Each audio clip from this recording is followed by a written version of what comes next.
Hi, and welcome to a market update with Ledgeview Commercial Partners. I am Brittany Ping. I'm the Director of Property Management here, and I am hoping to help you get a little bit of a pulse on what happened in 2023 and how Q4 really shaped what the end of the year looked like for us. New Hampshire Association of Realtors gave us a great review, and I want to talk to you a little bit about what 2023 really meant in the real estate market here in New Hampshire. We had the fewest amount of sales in 2023 in more than a decade. It's been 12 years since we've seen a market this slow. Also, a crazy piece on the other end is we had the highest median price in December on record. The $460,750 single month median sale price. That's the highest in December in New Hampshire history. So I would say, if you're looking on the buy sell side, that information is really helpful. We saw a lot of things change in Q4 in 2023. We saw the interest rates, talk about those going lower. We talked about that new 5-year financing option. There were a lot of new trends in regards to buying a home, incentives to buy for new buyers. Somebody who couldn't qualify for an FHA, but might be able to use that 5-year option. Just a really great turn of events in regards to helping it become more of a buyer's market. You saw that interaction from the government to assist buyers.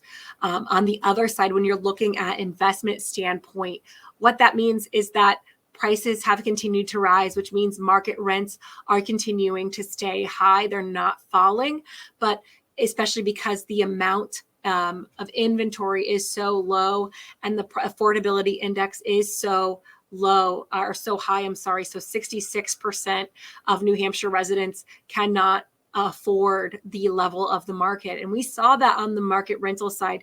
We saw vacancies start to increase a little bit. Now we're not nearly at that 5% that's considered that healthy wage balance between a renter and an owner. But I would say here at Ledgeview Commercial, and I would say our contemporaries, they saw about a 2 to 3% change. So that increased to an actual 2 to 3% rate in vacancy. So we have seen units stay vacant a little bit longer. We have seen a significant increase in units available on the market. That doesn't mean we're flooded, right? But when we went from an almost 0% vacancy rate to a 2 to 3% vacancy rate throughout Q4, that does mean that, rent rates aren't necessarily dropping, but units are staying available a little bit longer, which if you are looking for a unit, is more beneficial, right? You have more time to look and view. If you are an owner, it might mean that rental applications slowed down. We haven't necessarily seen it totally stop or halt. I don't think that we're in any danger of going above that 5% anytime soon.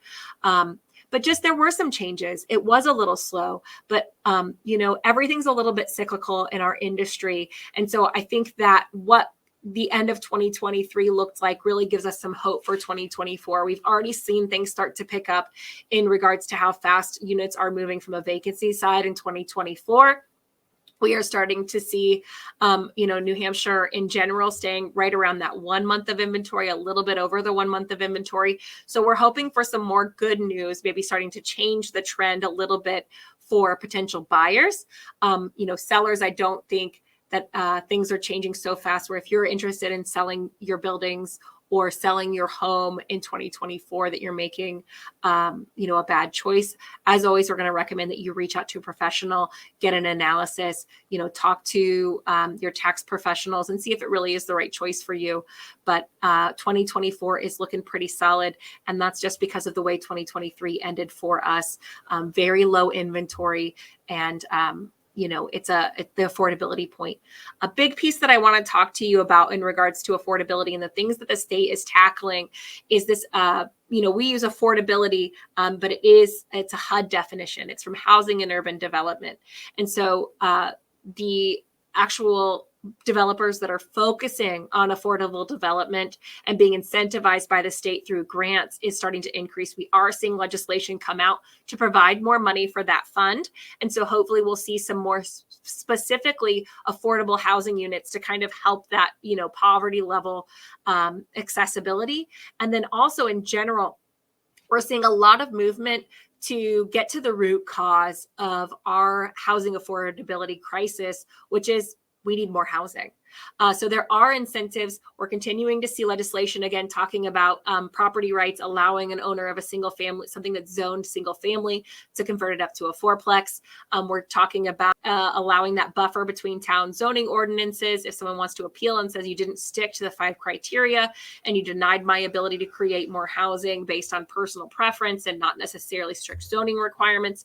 So we're going to see a lot more. We are seeing an interest in developers to bring more housing in the city of Manchester. 233 more units just got approved in the past few weeks. We're starting to see a lot of units being approved in Concord, but you're also starting to see some small towns understanding that they have to make a change, like Dixville Notch is, I think, going to get 26 more units.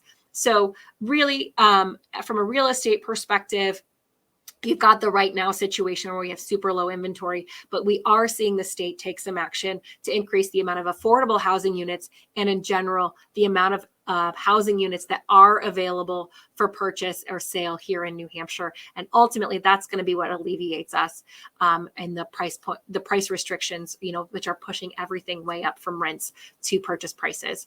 I hope you found this market update to be helpful. You can always sign up for more ledgeviewcommercial.com/market updates. Again, thank you so much for your time. I hope to give you a nice Q4 analysis. Thank you for listening to this 2023 recap, a little bit of dig deep into Q4, and we'll talk to you more hopefully in a few weeks. Thanks so much.